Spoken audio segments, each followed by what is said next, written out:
أعوذ بالله من الشيطان الرجيم. بسم الله الرحمن الرحيم.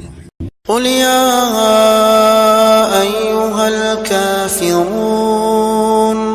لا أعبد ما تعبدون ولا أنتم عابدون ما أعبد ولا أنا عابد ما عبدتم ولا أنتم عابدون ما أعبد لكم دينكم ولي دين.